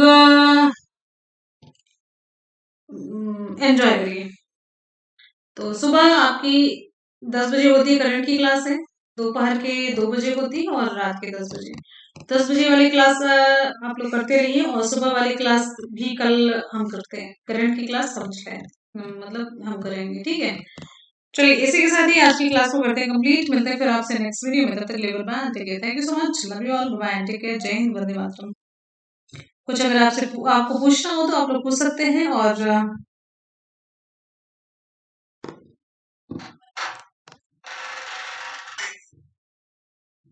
आवाज सही नहीं थी ना आज की क्लास में, और गजब क्या है। अच्छा ये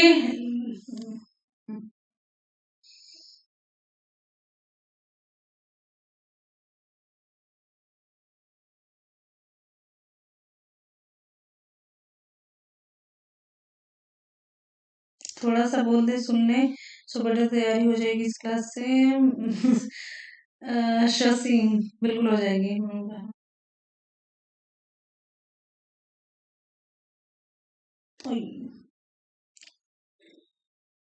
ऑडिबल थी। आई, ये मतलब पूरी क्लास मेरे को बहकाते गए, मेरा कॉन्फिडेंस डाउन हो गया। मतलब बताओ। गुजिया, मेरे गुजिया नहीं बन रही है। खाना तो बनाना पाते।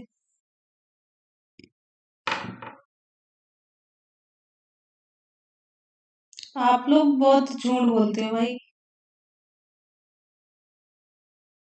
होली कब है?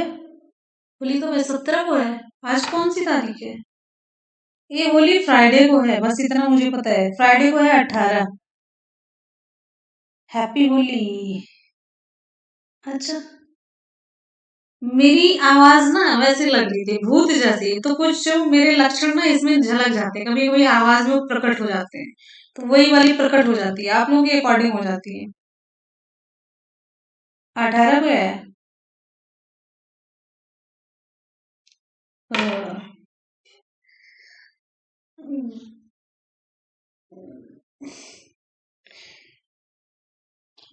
बस ना मेरे से चाय बनती है और लड्डू भी बनाना आता है। लड्डू ऐसा बनाते हैं, वो बांध नहीं पाते तो छिटका देते हैं सब।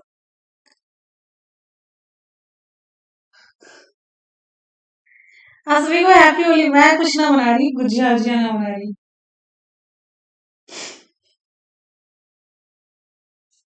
हम्म।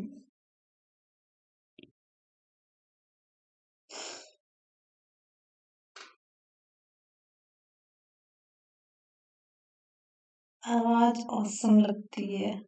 हाँ, ऐसे भूत वाली तो और ज्यादा लगती है। हाँ, लड्डू बना लेते हैं हम पक्का। लड्डू ऐसे बनाते हैं, और अब की बार लड्डू ऐसे बनाएंगे, कस कस के बांधेंगे, ऐसे उसको, ऐसे दोनों हाथ से पिचका पिचका के बांधेंगे। नहीं बनेगा तो उसको तोड़ तोड़ के बांधेंगे।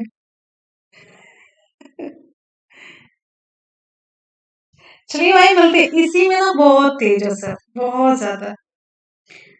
अच्छा। अ,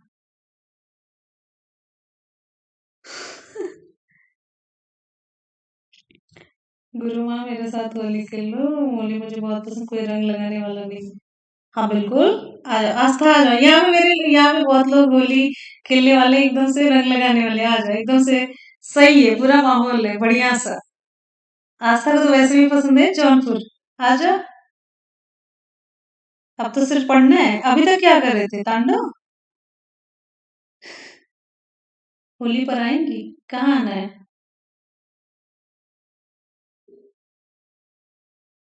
ओके। वाराणसी? ना ना ना ना ना, वाराणसी का नाम मत लेना मेरे से कोई। प्रयागराज आ जाएंगे, प्रयागराज।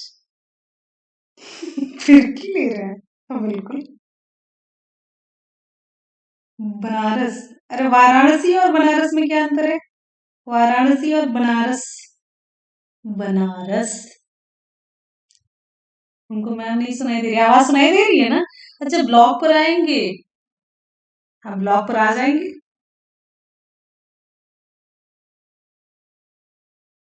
हाँ, 19 की छुट्टी हो गई।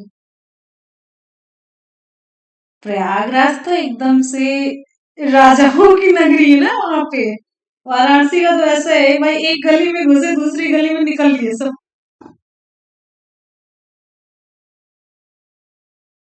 होली अच्छी होती है वहां पे, इंसान अच्छे नहीं है। मैम जी बनारस बोलो, मस्त फील आता है। अच्छा, बनारस। घाटों में घाट बनारसिया।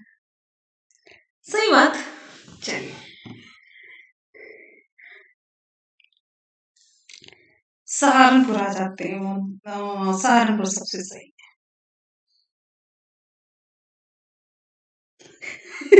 झूठी। रोज पे लिपस्टिक लगवा कर, लहंगा पहना कर, तैयार करा कर आप आती नहीं है। अच्छा, आपकी बार ना हम एक डेट बताएंगे, जिस दिन पे आपको आना है लाइव, और होली वाले दिन। और आप लोग एकदम से तैयार होकर के आइएगा, सीरियसली, मतलब इतने तैयार होकर के आइएगा, पूरा मतलब मेकअप करके और बढ़िया बढ़िया से कपड़े पहन करके लाइव को अटेंड करिएगा। सीरियसली मतलब झूठ नहीं बोलेंगे, उससे झूठ तो नहीं बोलते, हालांकि आगे पीछे हो जाता है। तो आप लोग जरूर आइएगा।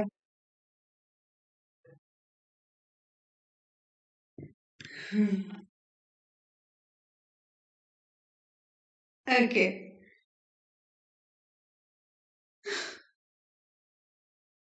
भूत बन के आएंगे? सिटी महादेव की जय महादेव।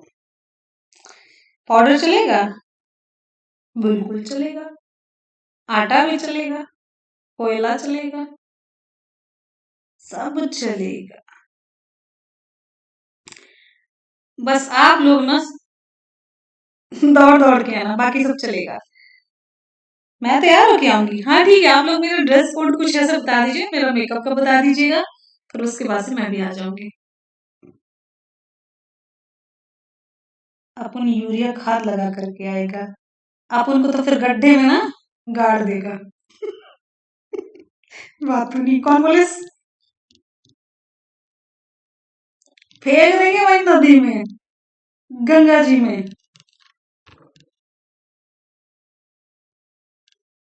हम गए थे, हमें बहुत अच्छा लगा वहां से। हम गए थे, हमें घूमना बहुत अच्छा लगा था, लेकिन ना ये लोगों की नौटंकियां मेरे को नहीं पसंद आई थी। व्हाइट टोन लगाएंगे? अरे देवेश को कैसे ब्रांड वगैरह व्हाइट टोन, मुंह किसान जैसा हो जाएगा। मेरे पास लहंगा नहीं है।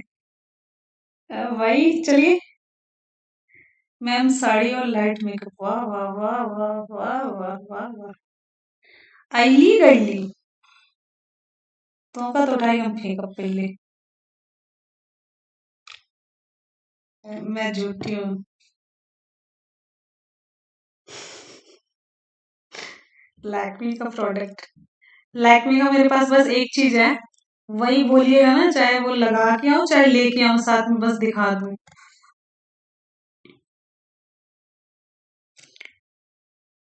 होली पर रील बनाएंगे, झूठ बोले। अभी मारेंगे ना, गए तो थे हम। चुप रहो। अंकिता, मैम आपसे बात कैसे हो सकती है, प्लीज बताएं कैसे बात हो सकती है? अच्छा, नीचे कमेंट सेक्शन में आराम से। अंकिता क्या हुआ, कोई दिक्कत है?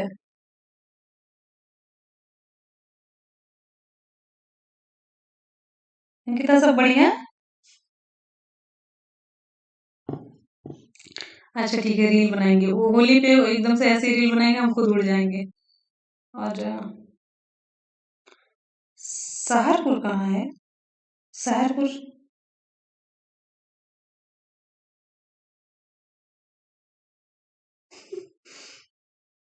रिप्लाई कहाँ देती हो? अंकिता आज दे देंगे, आज की वीडियो के नीचे, आज की वीडियो के नीचे, आज की जस्ट यही वाली वीडियो के नीचे, यही वाली जस्ट वीडियो के नीचे, या फिर मुनमुन ब्लॉग पर ही आप कमेंट कर सकते हैं, जो हमारा लेटेस्ट पोस्ट है उस पे रिप्लाई करेंगे। ठीक है। आ, जाओ पंचायत करने जाओ। और समाधि, किसकी समाधि? चलिए भाई अब चलते हैं ना। और मैम आप सो जाओ, पढ़ना है मुझे, नींद आने लगती है, उठ लेती है। अरे बुक लेते ही नींद, ऐसा क्या कॉन्सेप्ट है? हाँ लखनऊ बहुत बढ़िया है, लखनऊ बहुत बढ़िया है। लखनऊ तो मेरे बहुत ही पास है। साड़ी पहन कर रील बनाएगा ममता जी। अच्छा साड़ी पहन के फर्रुखाबाद भुजिया खाने, अरे भगवान, फर्रुखाबाद। और प्यार से भुजिया खाने तो हम आ जाएंगे। फर्रुखाबाद आप बुलाओ, या चाहे आप बुला लो, जिनेवा में बुला लो, आ जाएंगे। उत्तर प्रदेश की राजधानी लखनऊ है, वाह वाह बहुत बढ़िया, क्लैपिंग भाई। चलिए। देवेश के कमेंट तो हमको समझ नहीं आते, खाली व्हाइट टोन समझ आया है मेरे को। मेरे पास क्या है, मेरे पास बस ये है।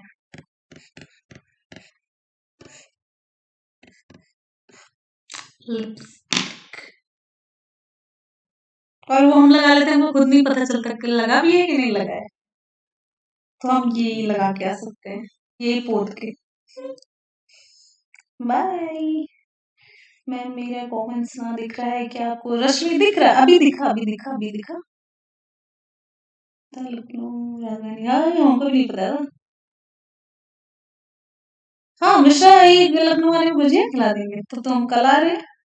हमारी जॉब लग गई तो आपको ब्राजील से कॉफी दिला। ओए कितनी बढ़िया बात है भाई, अगर जॉब लग जाए ना तो आप लोग मेरे को लिवा चलना, ब्राजील से कॉफी हम दिलवा देंगे।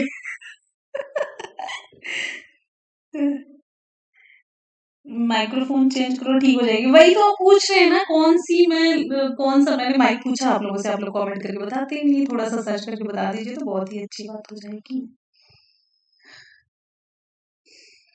तो चलिए सुनो, सुनो भैया सुनो, सुनो जल्दी से।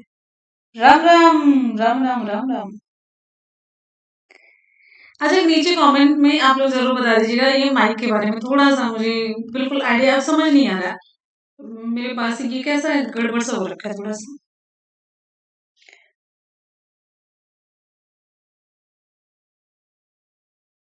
वो यार तो बहुत ही बकवास, मतलब बकवास नहीं, ठीक है, एवरेज है। मुझे बढ़िया चाहिए, बढ़िया। मैम जा रही है पहले पीपीपी होगा क्या? पीपीपी लागू होगा क्या?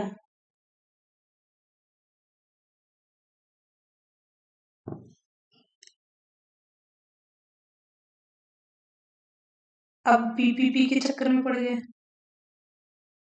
पहले तो ये बताइए पीपीपी का फुल फॉर्म क्या है? मुझे नहीं पता भाई, ज्यादा अपडेट नहीं रखते हैं।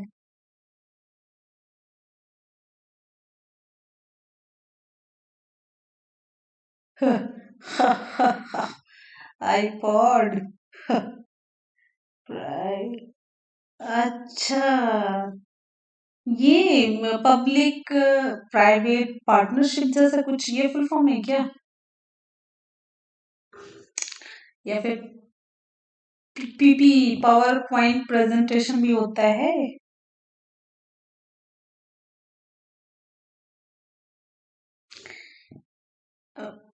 अच्छा वही वही वही वही, अच्छा ठीक ठीक वही चीज है। नहीं भाई कहाँ इतना परेशान हो जाते हैं, क्या ही प्राइवेट हो जाएगा। ये खाली ना दुनिया भर का एकदम, मतलब आंधी आ रही है 2 महीने के बाद, अभी से हम एकदम से घर और बोरिया बिस्तरा लेके भाग जाएं, आंधी भी ना आए और मुंह, मतलब वही होता है ना, बारिश होगी पता नहीं कितने दिन से मुंह खोल के बैठे हैं, बारिश हो बारिश हो बारिश हो, जब होगी तो देखा जाएगा। क्या उसके लिए हम तैयार नहीं है क्या?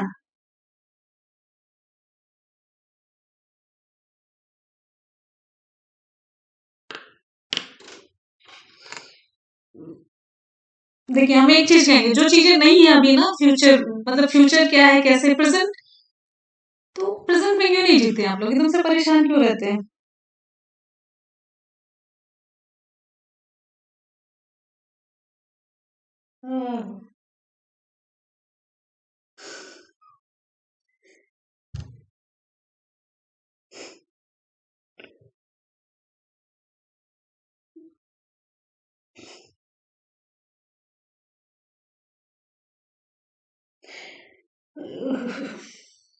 डिजिटल बोर्ड लाओ तब आवाज सही हो जाएगी, डिजिटल बोर्ड से। ये भाई आगे की जितनी भी जानकारी लेना है, आप संपर्क करिए इधर के दो मॉनिटर से, अतुल पंडित, लकी राजपूत, और बाकी कुछ बच रहा है तो कौन कौन बता सकता है भाई?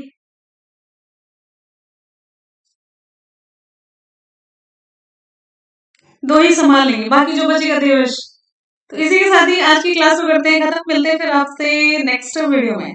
मॉर्निंग में करंट की क्लास हम करवाएंगे, करंट की क्लास, और पता है जितनी भी हमारे पास अभी टाइम में छुट्टियां हैं तो हम ज्यादा से ज्यादा क्लास प्रोवाइड कराने की कोशिश करेंगे, अच्छी क्लास। और ये माइक वगैरह का सिस्टम देख लेते हैं, और आप लोग माइक का कुछ भी लिंक वगैरह कुछ भी होगा नीचे आप लोग शेयर कर दीजिएगा। मिलते हैं फिर, तब तक के लिए गुड बाय, ठीक है, thank you so much, love you all, bye, ठीक है, जय हिंद, वंदे मातरम।